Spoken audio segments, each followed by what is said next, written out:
kebersamaan dalam rangka mengintegrasikan antara ilmu-ilmu agama dengan ilmu-ilmu umum.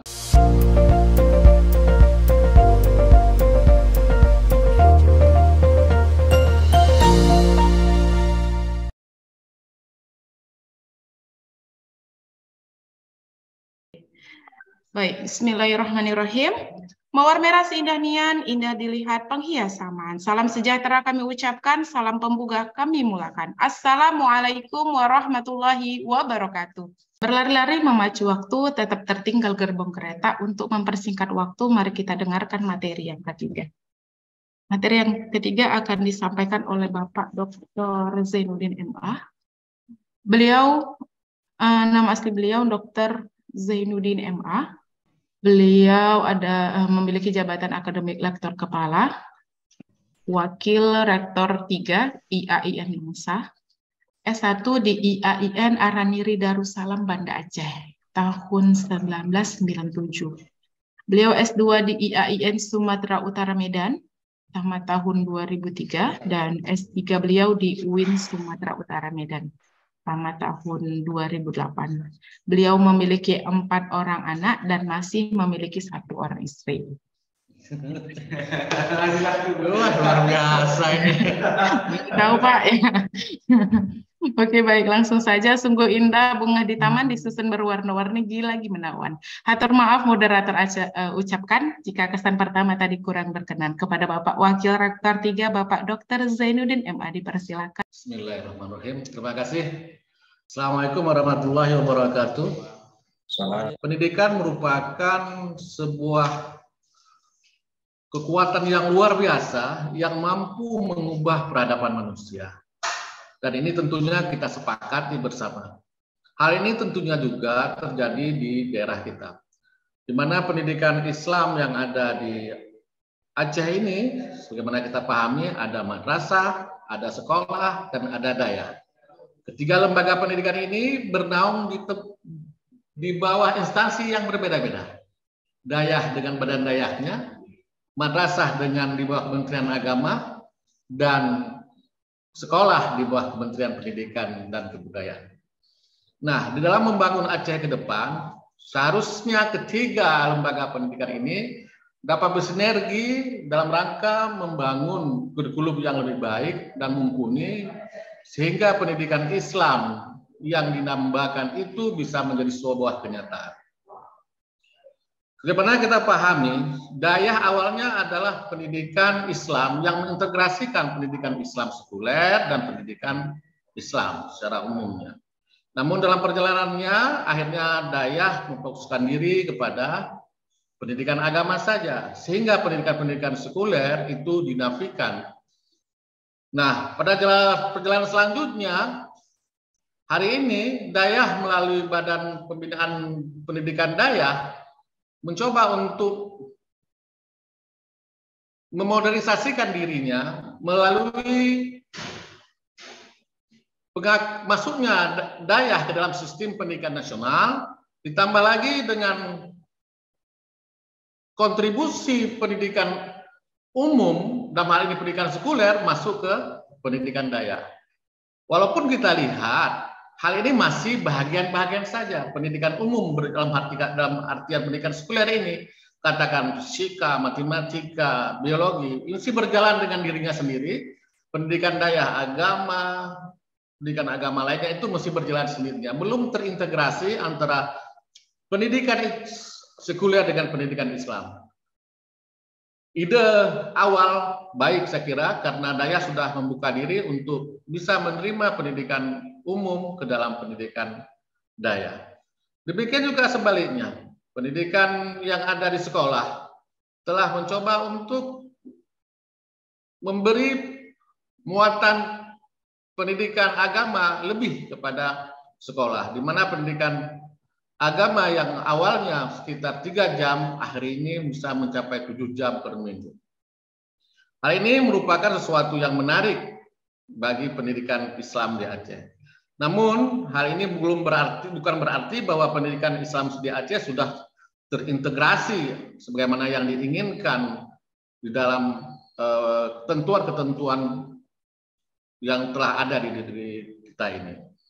Sebagaimana kita ketahui bahwa dari ketiga lembaga pendidikan ini hanya madrasah lah yang tidak mendapat perhatian secara reguler di pemerintahan Aceh. Hal ini menyebabkan madrasah menjadi berjalan sendiri. Karena madrasah memiliki kekuatan di bawah Kementerian Agama dan pemerintah daerah, terkesan tidak mempunyai peluang untuk membantu madrasah secara khusus melalui regulasi. Sebagaimana kita pahami bahwa seharusnya madrasah mendapat ruang khusus, mendapat ruang yang sama sebagaimana daerah yang ada di Aceh. Nah, ini menjadi sebuah persoalan baru di dalam pendidikan Islam di Aceh. Adanya peraturan-peraturan pemerintah yang berhubungan dengan pendidikan di Aceh, seharusnya ketiga lembaga ini bisa bersinergi dalam membangun pendidikan Islam yang baik di Aceh. Saya mungkin tidak secara teknis melihat ini, tapi saya melihat lebih kepada kebijakan. Kebijakan pemerintahan Aceh membuat madrasah termarginalkan disebabkan karena tidak ada peluang untuk mendapat katakan kucuran dana dari pemerintahan Aceh kepada madrasah secara regulasi. Sehingga banyak madrasah yang hari ini secara SDM-nya sedikit lemah, kemudian hal-hal lain pendanaannya juga hanya ditentukan oleh pemerintahan pusat. Dan ini terjadi semacam dikotomi dari segi anggaran antara pendidikan yang di bawah pendidikan daerah maupun di bawah pendidikan Kementerian Agama. Dan ini perlu menjadi pemikiran kita bersama bagaimana ke depan ketiga lembaga pendidikan yang ada di Aceh ini bisa mengusung sebuah kebersamaan dalam rangka mengintegrasikan antara ilmu-ilmu agama dengan ilmu-ilmu umum atau istilahnya dengan ilmu-ilmu sekuler. Sehingga tidak ada lagi pemisahan antara ilmu sekuler dan ilmu agama. Sehingga itu menjadi satu di dalam menjalankan pembangunan pendidikan yang Islami di Aceh. Saya kira dalam pendidikan Islam bahwa pendidik pertama dan utama itu adalah orang tua. Jadi saya rasa sangat penting sekali karena keterbatasan orang tua, akhirnya orang tua harus mempercayakan lembaga-lembaga di luar rumah untuk mendidik anaknya. Maka dikenal dengan pendidikan formal. Karena ketidakmampuan pendidikan informal, maka menyerahkan kepada lembaga pendidikan formal. Nah, lembaga pendidikan formal merupakan lembaga yang diakui oleh pemerintah. Maka karena hari ini pemerintahan kita lebih mengutamakan katakan sertifikat daripada skill yang dimiliki oleh seorang, maka pendidikan formal itu menjadi penting untuk dilalui. Nah, pendidikan di rumah juga penting. Bagaimana dikatakan oleh Ibu Sri Rahmi tadi bahwa tripusat pendidikan itu merupakan sesuatu yang harus terkoneksi antara satu dengan lain. Jadi kepedulian orang tua terhadap anaknya tidak hanya setelah anaknya diberikan ke sekolah langsung selesailah tugas orang tua, tidak. Tapi orang tua juga harus memberikan perhatian terhadap pendidikan anaknya di rumah. Adanya sinkronisasi antara pendidikan di sekolah dengan pendidikan di rumah dan pendidikan di masyarakat itu menjadikan sesuatu yang baik bagi pendidikan anak itu. Nah, hari ini kan kita melihat ada ketimpangan. Di sekolah anak dilarang untuk merokok umpamanya. Tetapi di rumah anak tersebut diberikan kebebasan untuk merokok. Di tengah masyarakat tidak melarang anak-anak yang batas usia yang belum merokok, yang belum layak itu merokok. Sehingga akhirnya sekolah kehabisan energi untuk mendidik anak untuk bisa melakukan hal yang terbaik menurutnya. Tetapi lingkungan lainnya tidak mendukung, mengakibatkan ketidaksinkronan hasil yang diinginkan. Nah, saya kira pendidikan di rumah itu sangat penting sebagai monitor terhadap apa yang dilakukan di pendidikan di lembaga formal. Kemudian student center merupakan sesuatu yang harus dilakukan hari ini. Karena kalau dulu mungkin sumber belajar itu hanya guru.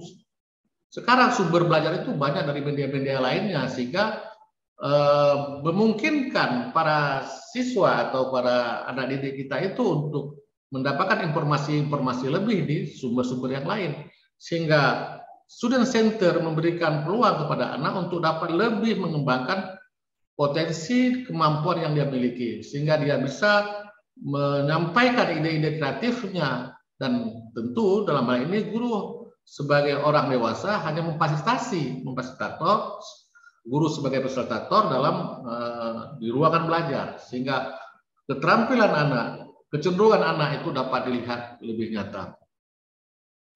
Nah, berbicara tentang kurikulum, saya kira ini sangat erat hubungannya dengan keberpihakan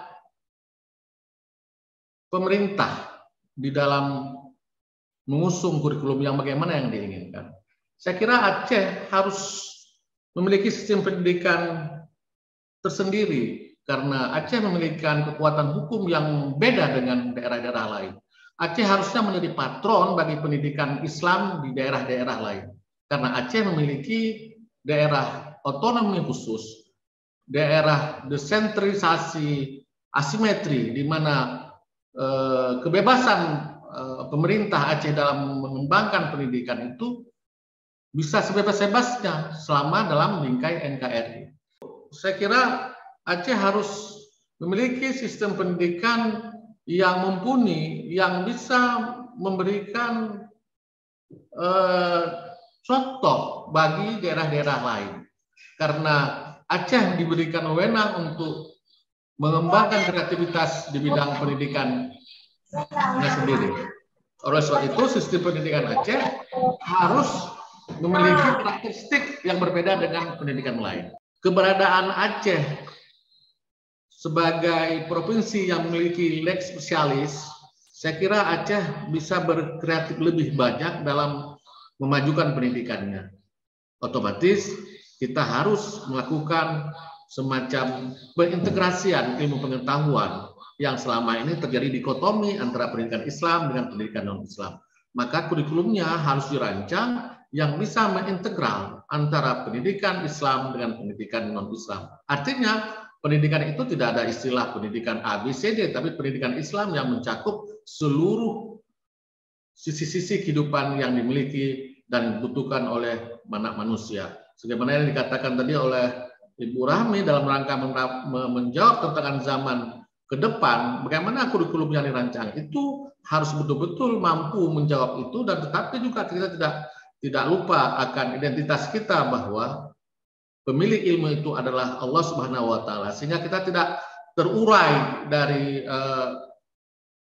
keegosentrian daripada manusia itu. Karena sesungguhnya pemisahan antara pendidikan Islam dengan pendidikan non-Islam itu merupakan pola-pola yang dikembangkan oleh misi-misi pendidikan non-Islam, sehingga kita menjadi terurai mana ada pendidikan A dan ada pendidikan B yang notabene bahwa pemilik ilmu itu adalah Tuhan. Maka kita sebagai hambanya mencari bagaimana kita bisa memadukan antara pendidikan yang ada di dalam Al-Quran dan pendidikan yang ada di alam semesta ini menjadi sesuatu yang baru, sehingga tidak terpisahkan antara satu dengan yang lain. Jadi sifat pendidikan Islam itu harus holistik. Jadi kurikulum yang dirancang pun harus kurikulum tauhid, di mana kurikulum tauhid itu ya kita mengakui bahwa semua sumber informasi itu berasal dari Tuhan. Hari ini kan pendidikan kita kan terpecah-pecah, seakan-akan manusia itu mempunyai kekuatan yang luar biasa karena dia menganggap bahwa pemilik dan penemu pengetahuan itu adalah manusia. Padahal itu adalah isu-isu yang dilontarkan oleh orang-orang non-Islam terhadap pendangkalan daripada ketauhidan kita, keyakinan kita bahwa sumber informasi yang sesungguhnya adalah Tuhan. Dan kita menginginkan bahwa Aceh harus bisa menampilkan pendidikan yang memang bisa bersinergi antara pendidikan dunia dan pendidikan akhirat, sehingga Aceh sebagai daerah syariat Islam, sebagai daerah yang memiliki mayoritas umat Islam bisa menjadi contoh atau katakan role model bagi lembaga-lembaga pendidikan lainnya. Hari ini kita sedikit merasa agak sedikit kecewa. Kenapa pendidikan-pendidikan yang notabene tidak memiliki naungan hukum yang legal formal itu lebih maju ketimbang kita aja yang memiliki lindungan hukum legal formal. Tapi kita belum mampu memberikan semacam kontribusi yang bermakna terhadap pendidikan yang ada di Aceh. Bahkan sebagaimana dikatakan tadi bahwa pendidikan kita di Aceh ini justru menjadi lebih tertinggal dibandingkan dengan provinsi-provinsi lain. Saya melihat karena apa? Karena kita ragu dalam mengambil sikap. Apakah kita memang sekuler atau kita memang tidak sekuler? Sehingga kita bilang pendidikan kita sekuler, mungkin kita katakan oh tidak, kita pendidikan Islami. Tapi pendidikan Islami pun juga tidak, karena tidak jelas kemana arah pendidikan yang mau disetir. Maka dari itu saya kira perlu adanya kesamaan perhatian antara pemerintah daerah dengan para pelaku atau lembaga-lembaga pendidikan atau badan-badan yang mengelola lembaga-lembaga pendidikan ini. Perlu ada satu kesatuan pemikiran dalam membangun pendidikan Aceh di masa yang akan datang, sehingga pendidikan Aceh itu bisa lebih bermartabat sesuai dengan yang diinginkan. Karena sejarah telah mencatat bahwa Aceh memiliki kemampuan yang luar biasa dalam membangun SDM manusia, di mana pendidikannya tidak teruraikan, artinya tidak terpecah-pecah. Ada pendidikan A, ada pendidikan B, tapi dalam bentuk yang holistik. Ya, kemudian karena kegagalan kita, karena Belanda lebih mampu memprovokasi kita untuk meninggalkan pendidikan Islam dan tidak memberikan kontribusi yang sama terhadap pendidikan non-Islam, akhirnya Dayah sebagai benteng awal pada saat itu menjadi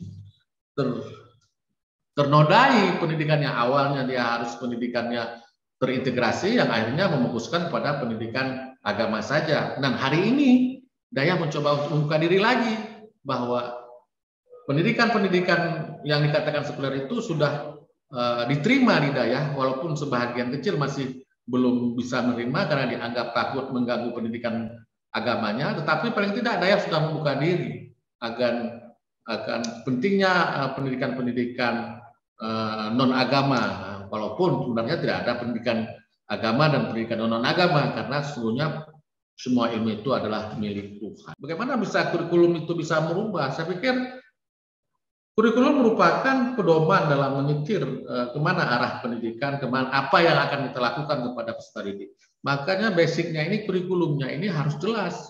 Apakah kurikulumnya itu berbentuk sekuler atau kurikulumnya itu berbentuk non sekuler. Tapi keinginan kita adalah kurikulum yang terintegrasi antara pendidikan agama dengan pendidikan non agama.